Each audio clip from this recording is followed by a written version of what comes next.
જય જવાન જય કિસાન જય ગૌ માતા મિત્રો.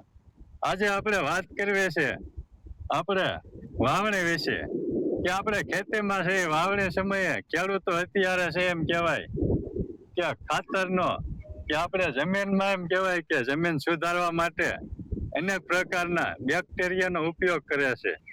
તો આજે આપણે વાત કરવી છે એવા ખેડૂતને માવવું છે કે જેઓ પોતાની જમીનમાં એમ કહેવાય કે વાવણી સમયે કોઈ પણ ખાતરનો કે કોઈ પણ દવાનો ઉપયોગ કરતા નથી, માત્ર ને માત્ર એમ કહેવાય કે દેશી ખાતરનો ઉપયોગ કરે છે. અને આપણે એમની જ પાસે જાણવું છે કે આ દેશી ખાતરના કેટલા ફાયદા છે. તો આપણે વાત એ કરવી છે કે આપણે દેશી ખાતરના આપણે પાકમાં આપણે જમીનમાં કેટલા ફાયદા છે. તો ચાલો મળે એમને અને એમની જ પાસે જાણીએ આ દેશી ખાતરના ફાયદા. તો નીતેશભાઈ, પ્રથમ તો તમારો પરિચય આપી દો. મારું નામ નીતેશભાઈ પ્રેમજીભાઈ ઉતળિયા, ગામ ભીમગઢ, તાલુકો ચોટીલા, જિલ્લો સુરેન્દ્રનગર. બરોબર. હવે નીતેશભાઈ, અત્યારે એમ કહેવાય કે લગભગ ખેડૂતો છે વાવણી સમયે છે આપણે કોઈ પણ વાવણી કરતા હોય તો આપણે રાસાયણિક ખાતરનો ઉપયોગ કરે છે. તો તમે એ જણાવો કે તમે તો દેશી ખાતરનો ઉપયોગ કરો છો, બરાબર છે? તો આપણે એ છે કે દેશી ખાતર આપણે જો વાવણી પહેલા દેશી ખાતર આપણે ખેતરમાં ભર્યું હોય, દેશી ખાતર નાખ્યું હોય તો એના કેટલા ફાયદા છે. આપણો પાક જો વાવ્યો હોય ત્યાર પછી ઉગવામાં છે કે આપણો પાક છે ત્યાર પછી પાકની વૃદ્ધિમાં છે, તો એ દેશી ખાતરના આપણે કેટલા ફાયદા છે. રાસાયણિક ખાતર નાખ્યું હોય તો આપણે જોઈએ કે એટલો મોલ છે. અમુક સમય એવું થાય કે વરસાદમાં આવી જાય તો અમુક છે બળતો હોય છે, રાસાયણિક ખાતરનો ઉપયોગ કરીએ. તો આ દેશી ખાતરનું તમે થોડુંક જણાવો કે આપણા પાકમાં છે, આપણા ખેતરમાં છે, દેશી ખાતરના કેટલા ફાયદા છે. આપણે આ 2.5 વીઘાનું પડું છે. આપણે મોરાંકોર તુર વાવવાની હતી, એમાં 5 છેરા ભરેલા છે દેશી ખાતરના. તમે જોઈ શકો છો આ તુર જો 20 દિવસની છે તુર. આમાં જે દવા કે ખાતર કોઈ વસ્તુ કાંઈ નથી કરેલું અને તો કાળે મકોડા જેવી દેશી ખાતર ની તાકાત છે. બરાબર. બળમાંથી જ નીકળે. અને એને ખાતર ની કે કોઈ દવાની જરૂર જ નથી પડતી. બરાબર. અને આપણે વસાળા જોવા માંડવીના શાક કર્યા છે ખાવા હાટું તેને આપણે. બરાબર છે. દેશી મઠડે માંડવી છે આ. બરાબર. આપણે ઓર્ગેનિક કરે ને મનસુખભાઈ દેશીભાઈ ઝાપડિયા, એમની પાસેથી ના ઘર બી લીધેલું છે. બરાબર. પ્રાકૃતિક ખેતી વાળા. હા, પ્રાકૃતિક ખેતી વાળા મનસુખભાઈ. બરાબર છે. હવે નીતેશભાઈ, તમે તો કીધું કે તમે તો આ દેશી ખાતરનો જ ઉપયોગ કર્યો છે, બરોબર? તો હજી તમે આમાં કઈ રાસાયણિક ખાતરનો ઉપયોગ કરેલો? હજી આમાં કોઈ વસ્તુ કઈ કર્યું જ નથી. કાંઈ નહીં, કાંઈ કોઈ વસ્તુ નથી કરેલું. ખાલી નીંદું તું. આપણે આ સા સોખા કર્યા હતા નીંદીને અને પાણ ભાયા હતા, બીજું કોઈ વસ્તુ કઈ નથી કરેલું. બરાબર છે. જોઈ શકો છો ને તમે, તુવેર છે. નીતેશભાઈ એમ કીધું કે 20 દિવસની તુવેર છે. તુવેર કેવડી છે તમે જોઈ શકો છો. અને આ તુવેર ની તમે કુળેપ જોઈ શકો છો. આમાં હજી કોઈ દવા કે કોઈ કઈ ખાતર કોઈ વસ્તુ નથી કરેલું. દેશી ખાતર ની તાકાત છે આ. બરાબર છે. કુળેપ ને કાળા મકોડા જેવી છે. નીતેશભાઈ, ઘણા ખેડૂતો કહેતા હોય ને કે અત્યારે એમ કેવાય કે રાસાયણિક દવા વગર કે ખાતર વગર કઈ થતું નથી. પણ ખેડૂતોને એમ કેવાય કે ખોટી ધારણા છે. હા, તમારી નજર સામે જોવા દાખલો. એટલે એમ કેવાય કે આપણે જો ખેતરમાં વાડીમાં છે દેશી ખાતરનો વાવણી પહેલા આપણે ઉપયોગ કર્યો હોય તો ત્યાર પછી આપણે રાસાયણિક ખાતરની ઓછી જરૂર પડે છે. હાલો તમને કપા હોતન બતાવું. કપા હોતન આપણે વાયો છે. તુર ની આગળ કપા વાયો છે ઓલી બાજુ. બરાબર છે. આપણે કપામાં કોઈ દવા કે કોઈ ખાતર કે કઈ નાખ્યું જ નથી. આ કપાન તુર એક દિવસ સોંપ્યું હતું, એક જ દિવસે. બરાબર, એટલે કપાસ તમારે એમ કેવાય કે 20 દિવસનો જ છે. હા, જોવો આ બધા કપાસના છોડવા જોવો, કુળપ જોવો. કપાસ પર તમારે એટલો જોરમાં છે નીતેશભાઈ. આ 20 દિવસનો કપાસ છે. આપણે એક પેલા વિડીયો બનાવ્યો હતો ને પાછો બનાવીએ છે. ત્યારે માંડવી વાવી નથી અને આખર માંડવી વાવી દીધી, તમે જોઈ શકો છો. મોરા સા ઉગી ગયા. માંડવી જોરમાંથી ઉગે છે એમ કહેવાય. કપાસ તો નીતેશભાઈ તમારા જોરમાં છે ને કુયપમાં એવો છે. જોરમાં કુયપ તે આ સાણિયા ખાતરનો પાવર છે જોવો. કોઈ વસ્તુ કોઈ રોગ નથી. આમ એમ કહેવાય કે જોરમાંથી ને જ એટલું વધે છે એમ.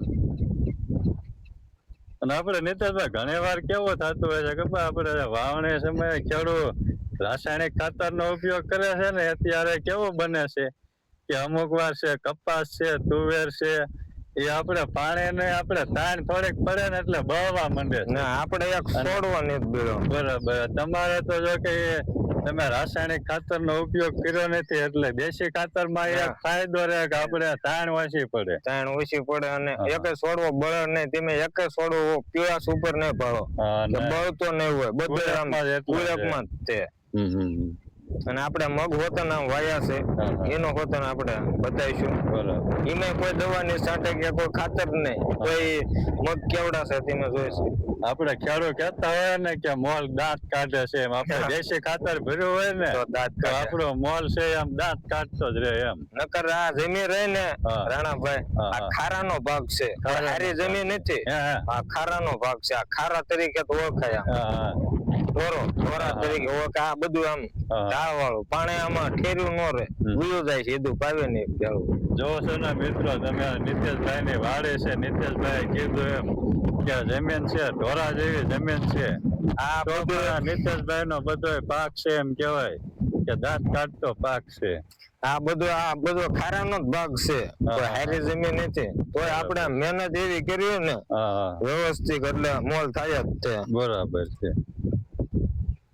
પણ આપણે ઓલો રાસાયણિક ખાતર ને દવાનો આપણે વધુ પડતો ઉપયોગ કરીએ ને નીતેશભાઈ એટલે આપણે ખેતીમાં તો એટલું નડે જ છે, પછી એના લીધે આપણો મોલ છે એ પાછો રહેશે.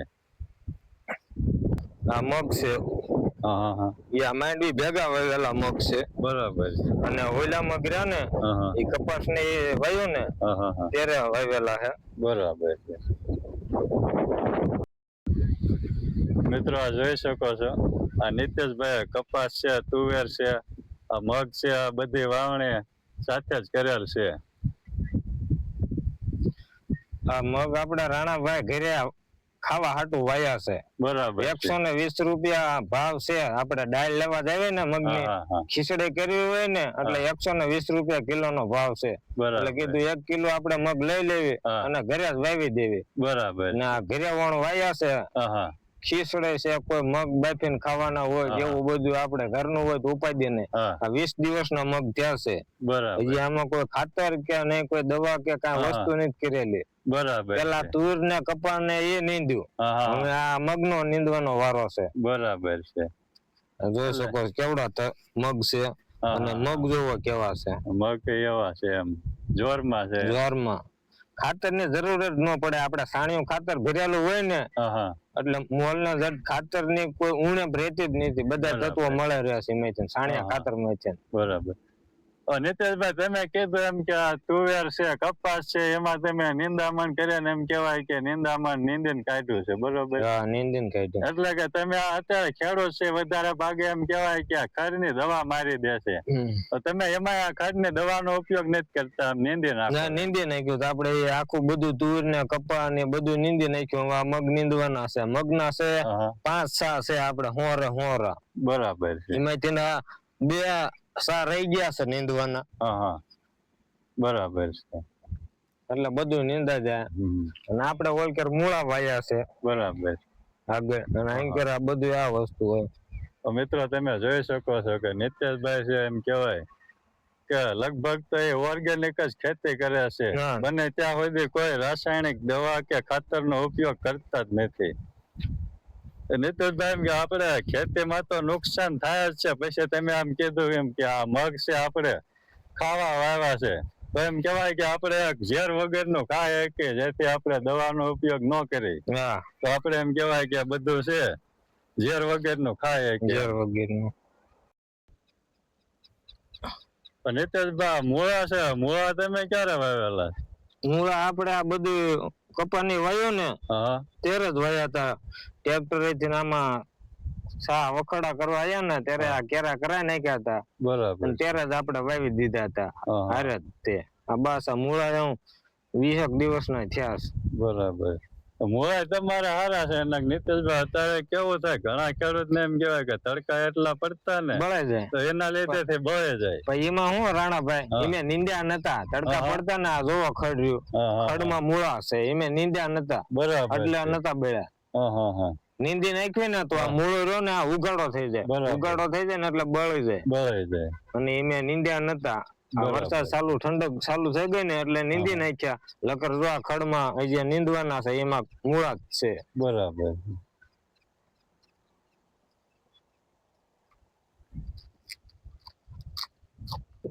તો મિત્રો, આ હતા એક જાગૃત ખેડૂત છે.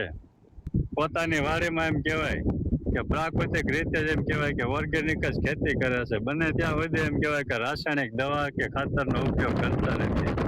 મિત્રો, આ હતી એક આપણે કે ખેતરમાં જો આપણે દેશી ખાતરનો ઉપયોગ કરીએ તો એના ફાયદા કેટલા છે. તો મિત્રો, આજના વિડીયોમાં બસ આટલું જ. મળીશું નવા વિડીયોમાં નવી માહિતી સાથે. જય જવાન, જય કિસાન, જય ગૌ માતા.